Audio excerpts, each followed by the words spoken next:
in Canberra on the lands of the Ngunnawal and Ngambri peoples. Welcome to Thursdays at 3, our regular series of conversations with people living and working at the end of life. We're back in Queensland today, here in chilly Canberra. That seems like a long way away. I wish for some of that warmth and sunshine in the middle of our winter. But we're back in Queensland today to learn more about music therapy and the role it plays in palliative care. Angela Delaney joins us. Ange is a music therapist at the Queensland Children's Hospital. Hello, Ange. How are you going? Hello. Good to be here, Ian. Looking forward to our conversation today, Ange, and learning more about what you do. What is music therapy?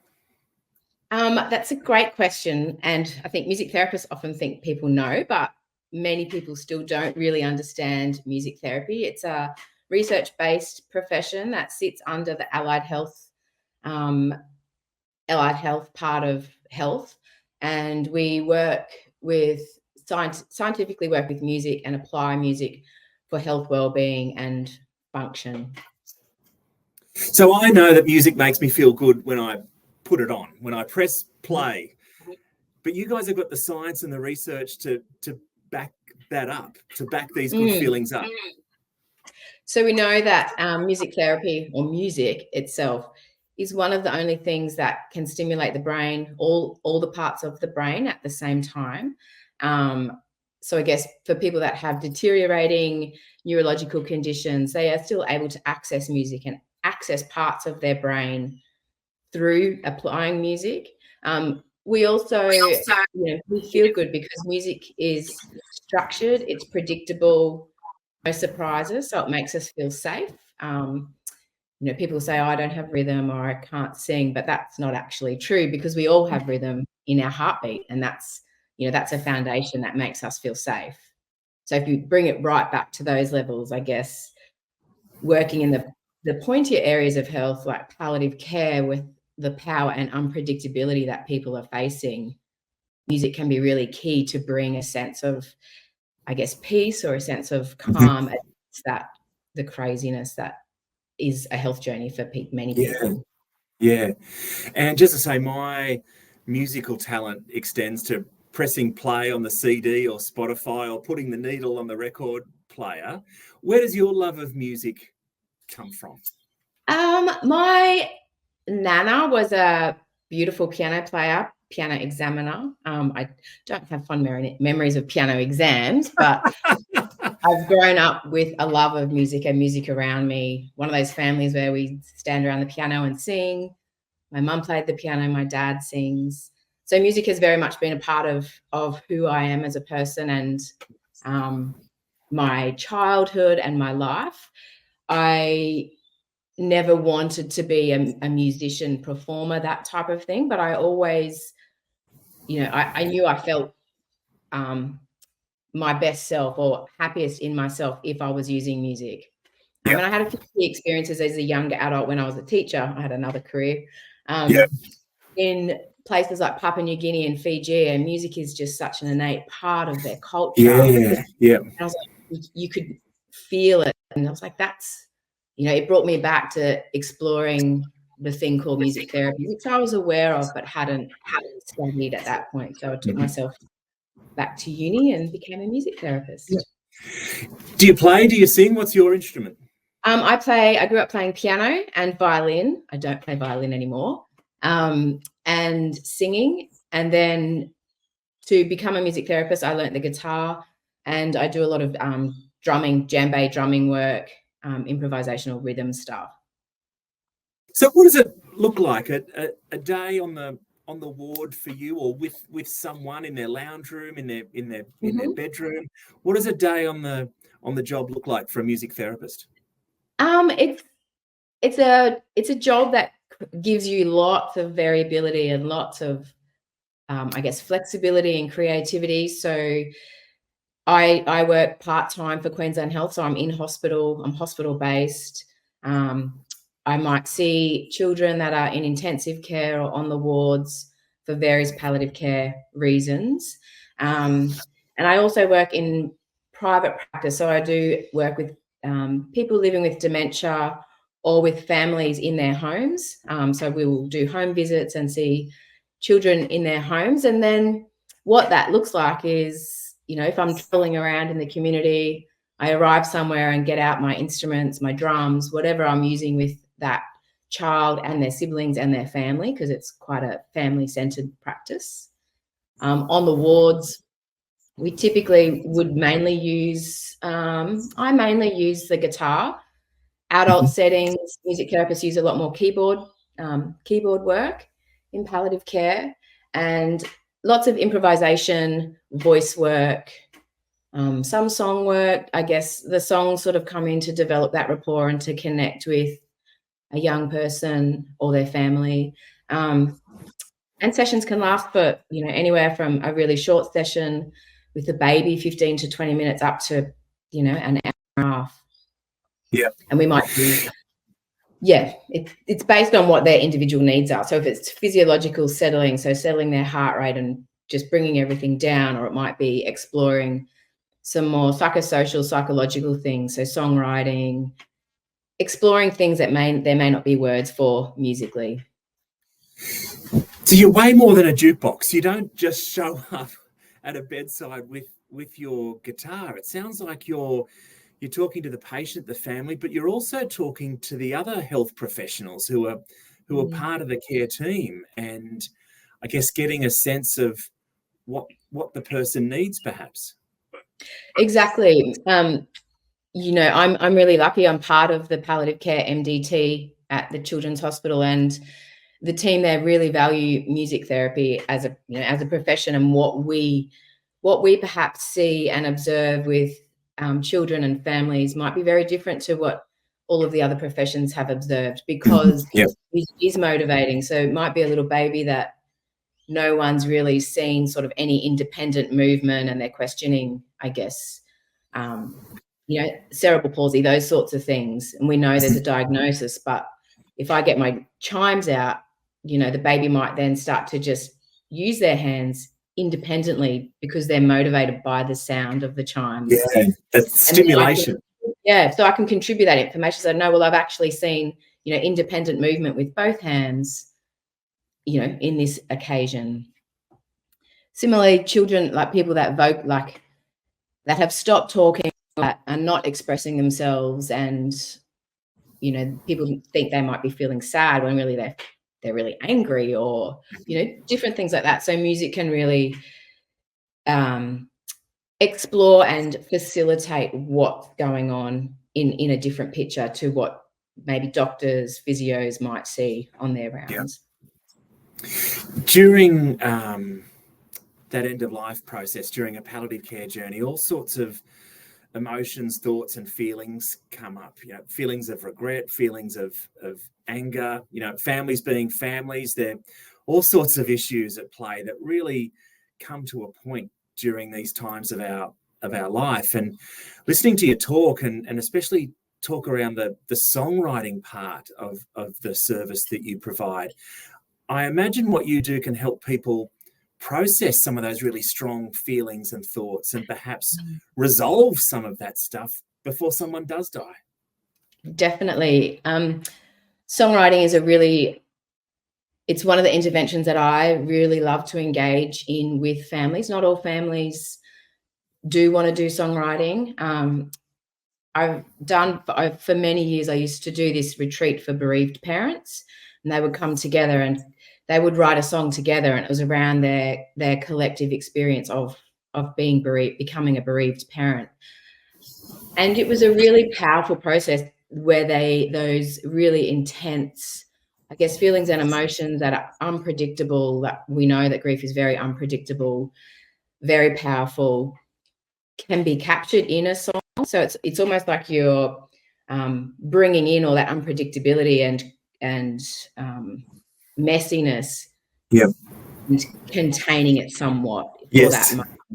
So whether, you know, if the loved one is still alive, they may contribute to that. I've written songs with people that are, you know, obviously a legacy that they want to share for their children after they have died. Or similarly, I've written songs with siblings who have lost their sibling, and you know, that our adult brain might think, oh, they must be really sad, or the song might be sad. And I remember many years ago, a song that I wrote was called "Good Grief, What's in My Lunchbox," because the parent was obviously bereft and had forgotten to make this little boy's lunch. And so Yeah. that was and that's what we wrote a song about. And it was all of those feelings were still in there, but it was this beautiful song that was bright and quite funny. And that was, you know, he was expressing his worry, like, I forgot to make my lunch because, you know, she's devastated. But for him, in this world,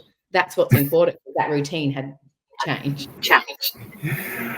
What a great story. I imagine you've had some great experiences, and I put great in inverted commas because of the paediatric palliative care space you work in, and that all those emotions that go with that. But you must have had some really powerful experiences along the way. Definitely. It's one that really comes to mind, and it's not work that a lot of music therapists do, but at the Children's Hospital, we have a quiet suite, which is where families can choose to go after their child has died for as long as they need to be there. So that might be for additional family to come. And I worked with this little boy a couple of years ago who had a degenerative syndrome.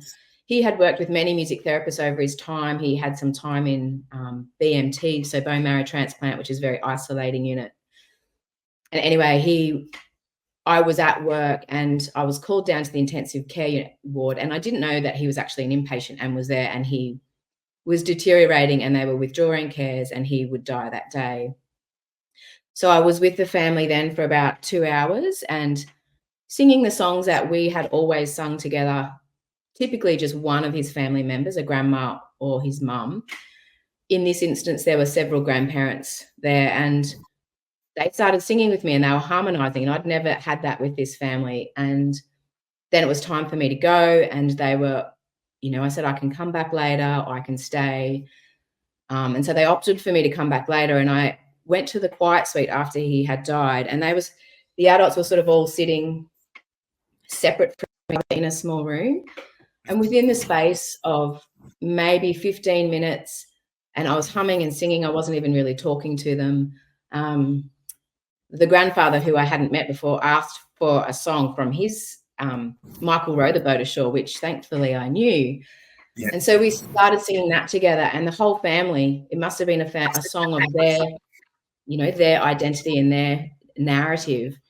And they sang and they were harmonizing together. And it was a real spiritual moment. And that family, in navigating that transition from having their little boy living with them to having him not living, you know, I can't even imagine navigating that space, but through music, and they were able to draw on their music kind of experiences with the help or with the guidance of having a music therapist there to provide the music or the foundation, the guitar, whatever I was doing. But I think, you know, innately in ourselves, we know that music is coming back to, like, music is safe and comforting for us. And they may not have got to that point without a music therapist there, but gently being able to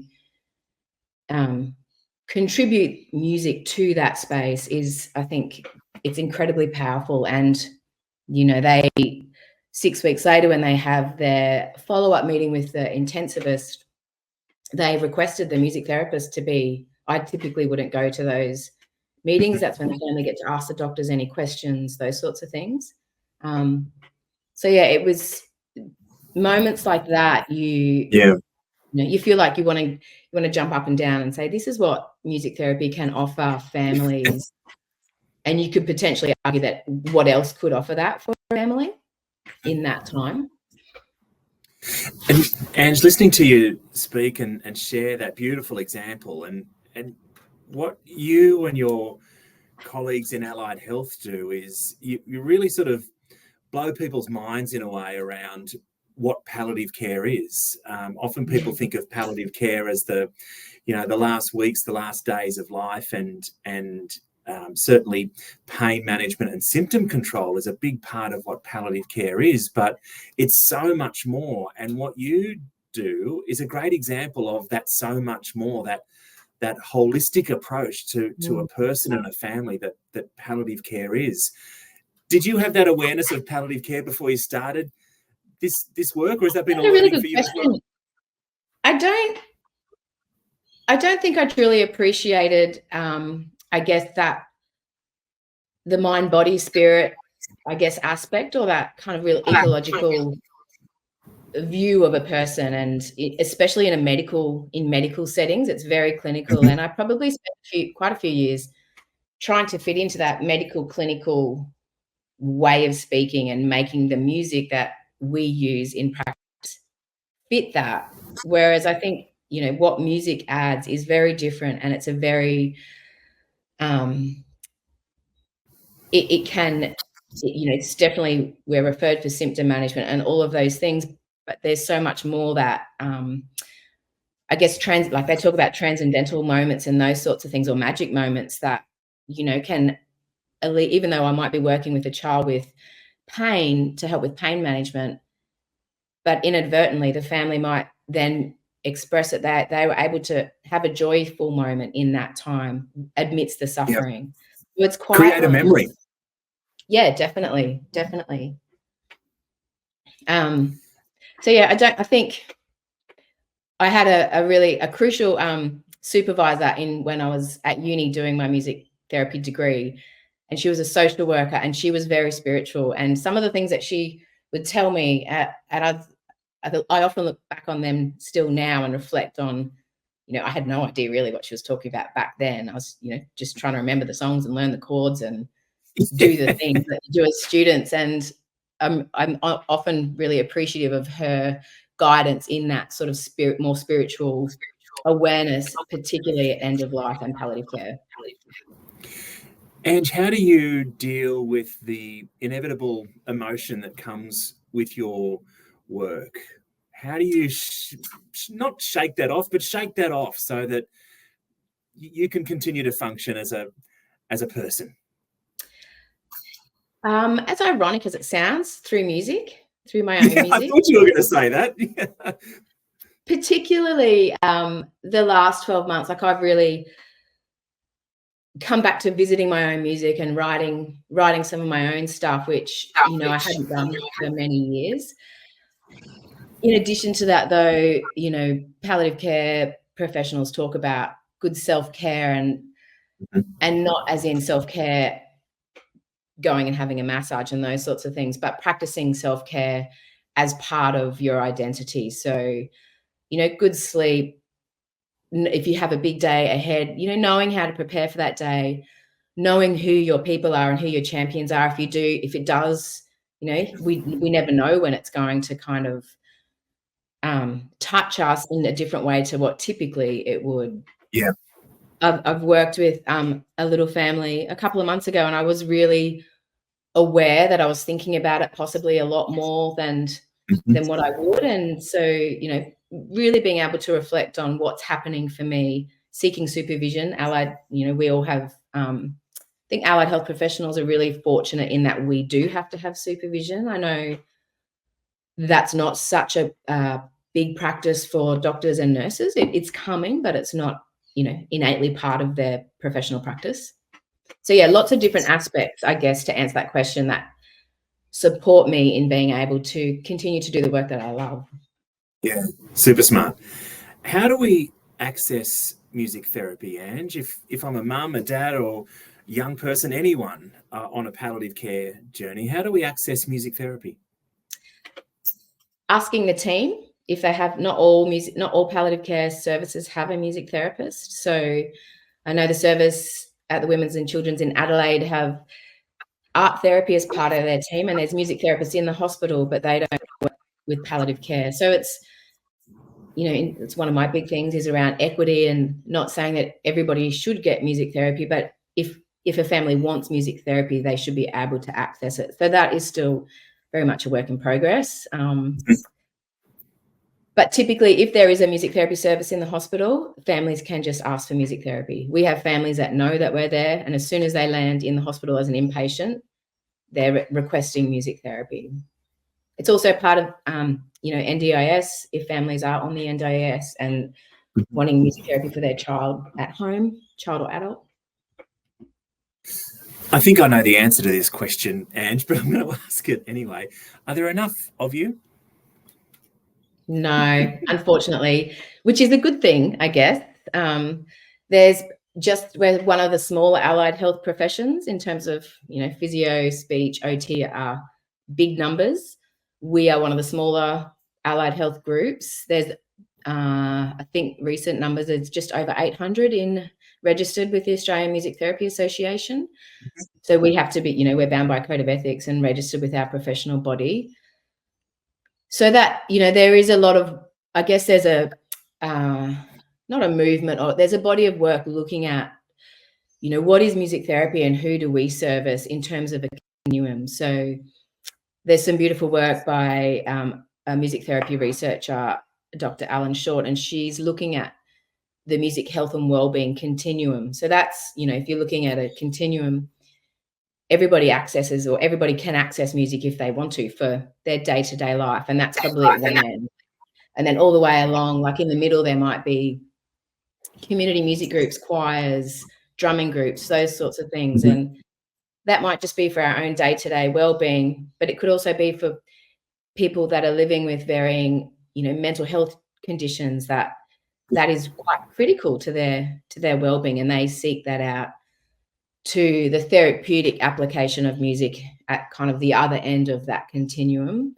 And that's where, there are specific health needs or health goals, and a music therapist is required to support that person to, move forwards or move with what they're wanting to achieve. So I think, it's in an ideal world, it'd be great to have a music therapist in schools, in all hospitals, but the likelihood of that happening, possibly not. But that, music therapists don't own the music, and music is something that is universal, and it is been part of health for, thousands and thousands of years. And you lead me to my next question, and perhaps it is another silly question of mine, but is there a cheat's way if music therapy isn't an option for you and your family? How can people, I guess, bring the benefits of music into their palliative care journey themselves? What's the cheat's way of doing this? I think the first answer to that would be to sing. Don't be shy. Don't feel silly. Just sing. Find out what your loved one's songs are. Sing them together. Creating playlists. So, if your loved one is, having trouble sleeping or with pain, those sorts of things, making playlists that will support sleep or support the body relaxing and calming down. So obviously, like Irish folk singing is very, it can be quick and upbeat. That's not going to be conducive to going to sleep. So we will tell families, you don't have to listen to Twinkle Little Star, but anything that's sort of lullaby-esque will help somebody go to sleep. So, looking at the beats per minute of music and how fast that is and what we're wanting our body to do, is that matching? They would be the first two things. Engaging in music together, as that may sound silly. Some families may just think, we hardly even sit together or talk together, let alone do music together. But it is amazing how adding music into a space can change the dynamic or the energy in that space. And are you able to demonstrate for us what you do and share some of the skill and the wisdom that you bring to people's lives?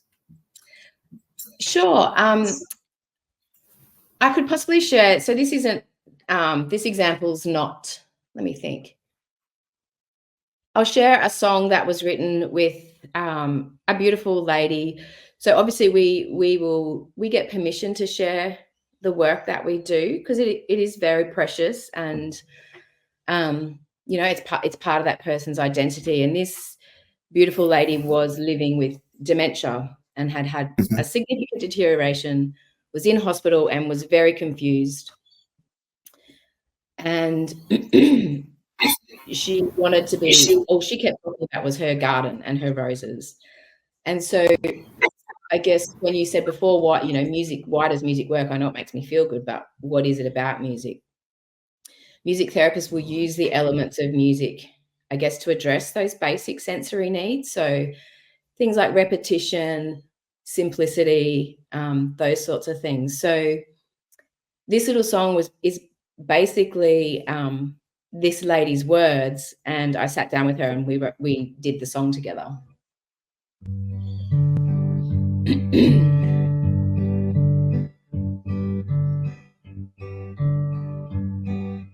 She also just wanted to go home, so that was.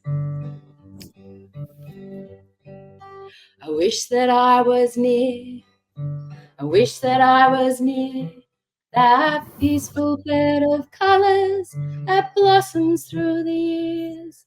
Oh, I wish that I was near as my garden grows.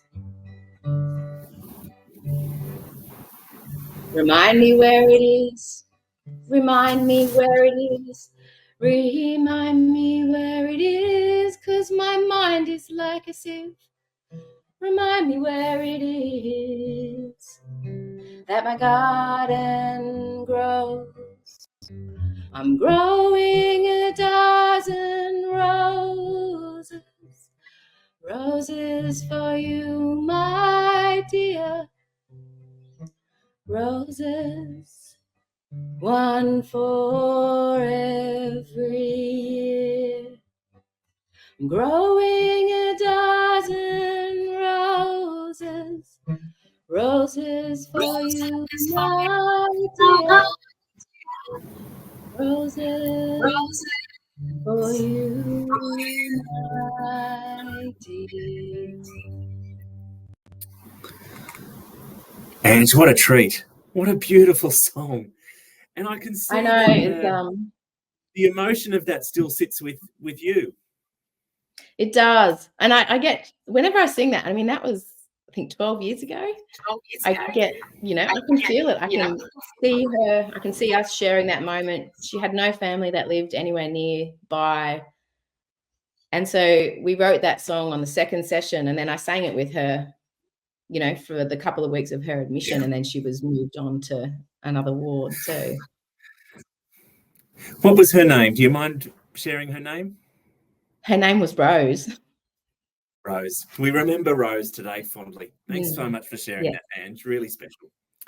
Ange, the work you do is special. Thank you so much for what you do and sharing a little bit of it with us today, and opening up people's perspective around what palliative care is and the power of palliative care. Thank you so much. Thank you, Ian. Thank you for the time. Thanks. Ange Delaney there, a music therapist with the Queensland Children's Hospital. What a treat. Thanks so much for tuning in to Thursdays at 3, whether that's via PCA socials or Spotify, and engaging in matters of life and death. You'll find advice, tools and support at the Palliative Care Australia website, where you can also make a donation to support our work. See you next Thursday.